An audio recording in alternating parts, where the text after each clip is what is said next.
preguntarte, Manuel, porque en la ciudad de Buenos Aires, por ejemplo, hay unos 70.000 comercios que ahora inmediatamente van a tener que cerrar después de haber abierto unos pocos días en los que tampoco se vendió demasiado. Digo, las zapaterías que abrieron a último momento, indumentaria, deben haber vendido 2 pares de zapatos. La verdad que la situación es muy preocupante para ellos, ¿no? Definitivamente. Lo escuchaba atentamente al doctor hablando sobre las consecuencias que tiene el aislamiento, y la verdad es que no se puede hacer un paralelismo exacto, pero en la economía tiene un impacto muy importante, claro, ¿no? Y a mí me parece que una de las frases que dejó la conferencia de prensa de hoy del presidente fue que el problema de la economía no es la pandemia, mejor dicho, el problema de la economía es la pandemia, no la cuarentena. Me parece que ahí hay una clave importantísima. Estábamos dando hace un momento porcentajes de caída de Producto Bruto en el mundo. Ustedes lo estaban comentando hace un ratito. Y fíjate que cuando vos repasás la caída de esos porcentajes de Producto Bruto, encontrás que no hay ningún país que se salva. Pero tenemos las placas que mostró el presidente hoy. Buscalas, Fede, porque están las placas y las mostró el presidente. Y te pone manifiesto en todo el mundo cayó el PBI. Lo que pasa es que los PBI son diferentes también, ¿no? Pero es muy interesante esto. Un país como Suecia, que eligió un camino de tratamiento hacia la pandemia totalmente distinto al camino nuestro. El PBI proyectado, de caída de PBI proyectado de Suecia, es de 10 puntos. El proyectado de caída de PBI nuestro en Argentina es 7 puntos. Esa comparación, me quedo solamente con esos 2 números para no complicar con muchos números más. Con esos 2 números lo que podemos concluir es que en realidad, ¿viste esa dicotomía que se presentaba entre salud y economía? No existe. Sí.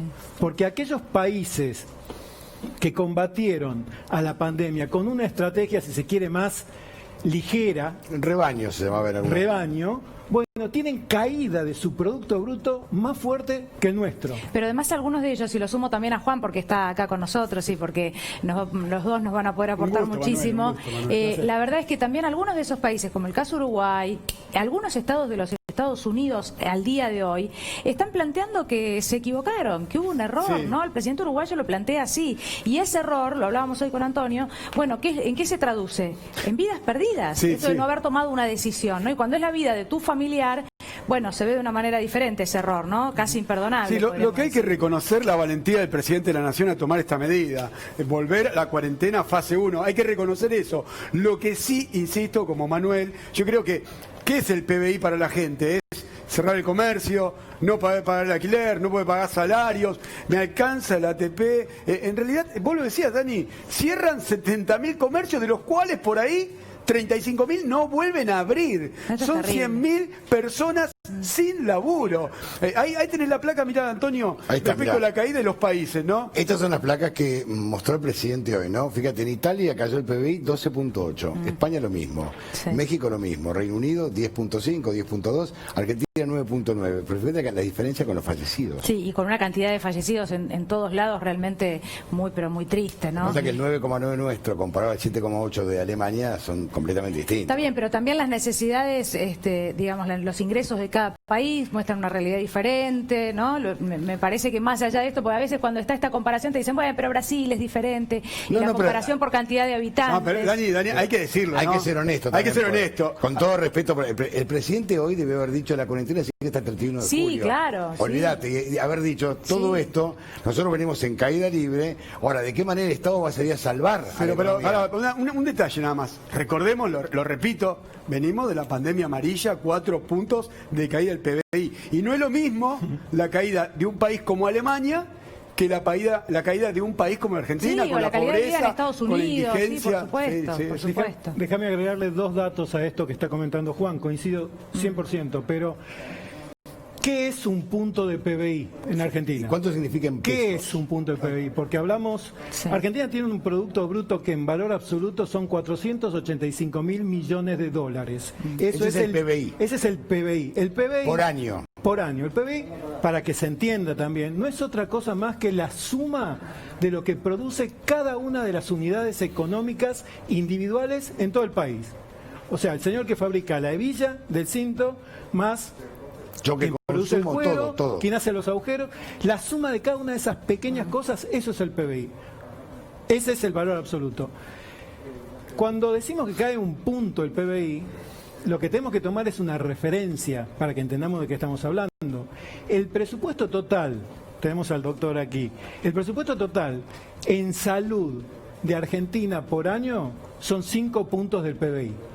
¿Ok? O sea que cuando cae 7 puntos un PBI, cae una vez y un poco más, una vez y media, el total de lo que gasta el Estado en un año. Eso es muy importante. Claro. Pero cuando decimos que aportamos el 3%, que el Estado aporta el 3% en IFE, en ATP, etcétera, lo que estamos diciendo es que aporta un poco más de la mitad de un gasto total en salud de un año. Es bueno explicarlo así para que se entienda bien y sea muy claro. ¿Te puedo agregar algo? Sí, por supuesto. El tema, lo planteaba Juan recién muy bien, es cómo llegar a la mayor cantidad de gente posible. Porque hay un dato que es muy interesante. Brasil pone mucho más porcentaje de ayuda que Argentina. Ese es un dato. Sin embargo, Brasil, por ejemplo, ¿qué hace? Brasil suspende la posibilidad de despedir gente como en Argentina. No. En Brasil se permite el despido por 90 días, en realidad una suspensión temporal. Se permite también, por ejemplo, adelantar vacaciones. O sea que todo este tiempo que la gente no está trabajando, se lo cuentan como vacaciones.